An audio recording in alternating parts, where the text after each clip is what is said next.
अस्सलाम वालेकुम। मैं जर्मनी स्टडी के लिए time to time different programs आपके पास लेके आता हूँ विद प्रूफ, जिसमें सीजीपीए भी बहुत ज़्यादा हाईली रिक्वायर्ड नहीं होती और सम टाइम्स आइल्स भी कंपलसरी नहीं होता। यानी कि अगर आपकी प्रीवियस एजुकेशन इंग्लिश में है तो आइल्स आपके लिए कंपलसरी नहीं है। जैसा कि आज का प्रोग्राम है, आज के प्रोग्राम में मैं आपको दिखाऊंगा भी और एक्सप्लेन भी करूंगा कि आइल्स इसमें कंपलसरी नहीं है। अगर आपकी प्रीवियस एजुकेशन इंग्लिश में है तो आप एमओआई की बेस पे एडमिशन ले सकते हैं। अगर आपका सीजीपीए जो उन रिक्वायर्ड है वो मीट करता है। तो हम प्रोग्राम की डिटेल्स में जाने से पहले ये देख लेते हैं कि आपकी प्रीवियस एजुकेशन यानी कि आपका जो प्रीवियस बैचलर का प्रोग्राम है उसकी जो स्टडी है वो रेलिवेंट होनी चाहिए इन एरियाज़ में से किसी एक के साथ। अगर आपने computer science, computer engineering, electrical engineering, data science, data analytics या टेक्निकल ओरिएंटेड मैथमेटिक्स से रिलेटेड स्टडी की है तो ये प्रोग्राम आपसे रिलेटेड है। आप इसमें अप्लाई कर सकते हैं सब्जेक्ट टू अदर रिक्वायरमेंट्स जो हम देखेंगे अभी जाके। तो बिना टाइम वेस्ट किए हम चलते हैं सबसे पहले डार्ट की वेबसाइट पे और उसके स्क्रीन पे देखते हैं विद प्रूफ क्या क्या रिक्वायरमेंट्स हैं। आए मेरे साथ। डार्ट की वेबसाइट पे आप प्रोग्राम का नाम देख सकते हैं, artificial intelligence for industrial applications यानी एमएससी मास्टर स्टूडेंट्स के लिए प्रोग्राम है। इसकी फ़र्दर रिक्वायरमेंट्स हम देखते हैं वन बाय वन। डिग्री का नाम मास्टर ऑफ साइंस यानी एमएससी है और मास्टर स्टूडेंट्स के लिए है। फुल टाइम प्रोग्राम है इंग्लिश में और इसके 4 सेमेस्टर्स हैं। ड्यूरेशन की बात करें तो जो विंटर का सेमेस्टर है वो 1 अक्टूबर से लेकर 14 फरवरी तक चलता है और अगर समर सेमेस्टर की बात करें तो वो 15 मार्च से लेकर 31 जुलाई तक चलता है, यानी कि इसके बाद आपके एग्ज़ाम स्टार्ट हो जाते हैं। एप्लीकेशन डेडलाइन की बात करें तो विंटर इनटेक के लिए 15 अप्रैल से लेकर 8 जून तक आपके पास टाइम होता है। इसके बीच में आप एप्लीकेशन सबमिट करवा सकते हैं विंटर इनटेक के लिए।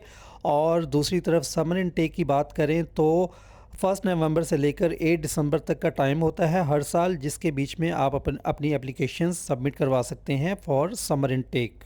उसके बाद ट्यूशन फ़ी की बात करें तो आप देख सकते हैं कि इसमें ट्यूशन फ़ी कोई नहीं होती और आपको इसमें फ्री एजुकेशन मिलती है क्योंकि ये पब्लिक यूनिवर्सिटी में आती है। नीचे आप देखेंगे तो आपको पूरी कोर्स की डिटेल्स मिल जाएगी, सारी डिस्क्रिप्शन इन्होंने दी हुई है। अब अगर हम रिक्वायरमेंट्स पे आते हैं प्रोग्राम की तो इसकी रिक्वायरमेंट्स को वन बाय वन देख लेते हैं। एडमिशन रिक्वायरमेंट में सबसे मेन पॉइंट जो इंडियन स्टूडेंट्स के लिए है कि उन्होंने एपीएस लाजमी जमा करवाना है, ये उनके लिए मेन रिक्वायरमेंट है। इसके अलावा बाकी सब कंट्रीज़ के लिए सेम रिक्वायरमेंट है कि आपके डॉक्यूमेंट्स अटेस्टेड होने चाहिए, वेरीफाइड होने चाहिए। उसके बाद यहाँ पे आपके लिए उन्होंने आसानी के लिए बताया भी हुआ है कि आपका जो प्रीवियस डिग्री होगी उसमें कौन कौन से कोर्सेज शामिल हो सकते हैं। अब अगर लैंग्वेज की बात करें तो लैंग्वेज में वैसे आइल्स 6 बैंड्स चाहिए, बट अगर आपकी प्रीवियस स्टडी इंग्लिश में है तो आपके लिए ये रिक्वायरमेंट नहीं है। उन्होंने बड़ा क्लियरली मेंशन किया हुआ है कि proof is not required if your previous education is in English. This is very important for those students who have no IELTS. यहाँ पे एक पॉइंट है जो आपको लाजमी कंसीडर करना है और बहुत सारे स्टूडेंट्स कंफ्यूज हो जाते हैं। जर्मन लैंग्वेज का A2 इन्होंने बोला है कि आपने 1 ईयर के बाद सबमिट करवाना है। तो इसका मतलब ये है कि जब आप जर्मनी अराइव कर जाएंगे और यूनिवर्सिटी में एनरोल हो जाएंगे तो उसके बाद आपने ये सर्टिफिकेट जमा करवाना है और वीज़ा जो अप्लाई करेंगे उससे पहले आपके लिए ये रिक्वायरमेंट नहीं है। अब अगर हम इस लिंक पे क्लिक करते हैं तो ये डायरेक्ट हमें यूनिवर्सिटी की वेबसाइट पे ले जाता है और यहाँ हम डायरेक्टली यूनिवर्सिटी की वेबसाइट पे आके तो वही इन्फॉर्मेशन दोबारा रीचेक कर सकते हैं जो हम ऑलरेडी डार्ट की वेबसाइट पे जाके देख चुके हैं। इसमें एप्लीकेशन की डेडलाइंस हैं, एडमिशन की रिक्वायरमेंट्स हैं, ये ऑलरेडी हम देख चुके हैं। आपको यहाँ पे दिखाने का सिर्फ मकसद ये है कि आपको इन्फॉर्मेशन यूनिवर्सिटी की वेबसाइट पे आके भी दोबारा रीचेक करनी चाहिए एप्लीकेशन सबमिट करवाने से पहले। यहाँ अगर एडमिशन रिक्वायरमेंट्स की फ़र्दर डिटेल्स को देखें तो उनकी रिक्वायरमेंट में प्रीवियस एजुकेशन में computer science, computer engineering, electrical and communication engineering, data science, data analytics, technical oriented mathematics, ये वाली अगर फील्ड शामिल है तो इट मीन्स कि आप एलिजिबल हैं इस कोर्स में अप्लाई करने के लिए। क्वालिफ़िकेशन रिक्वायरमेंट्स में देखें तो पॉइंट नंबर 3 सबसे इंपॉर्टेंट है जिसमें स्टूडेंट्स कंफ्यूज होते हैं क्योंकि डार्ट में ये वाला पॉइंट मेंशन नहीं किया हुआ कि आपके सीजीपीए कितनी होनी चाहिए। यहाँ क्लियरली मेंशन किया हुआ है कि 2.5 जर्मन ग्रेडिंग सिस्टम के मुताबिक आपकी सीजीपीए होनी चाहिए।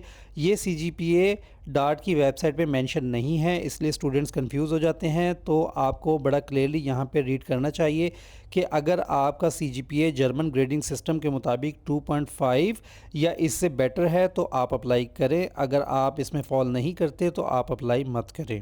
इसके अलावा एप्टीट्यूड टेस्ट की डिटेल्स दी हुई है, ये आप खुद देख लीजिएगा। कोई कन्फ्यूजन हो तो आप कमेंट्स में पूछ लीजिएगा।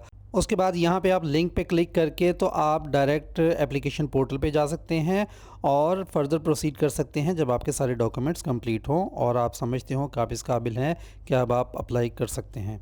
इसी तरह एप्टीट्यूड टेस्ट के लिंक पे राइट क्लिक करेंगे तो आपको इसकी डेट्स भी मिल जाएंगी और इसका क्या प्रोसीजर है वो सारा पॉइंट टू पॉइंट मिल जाएगा।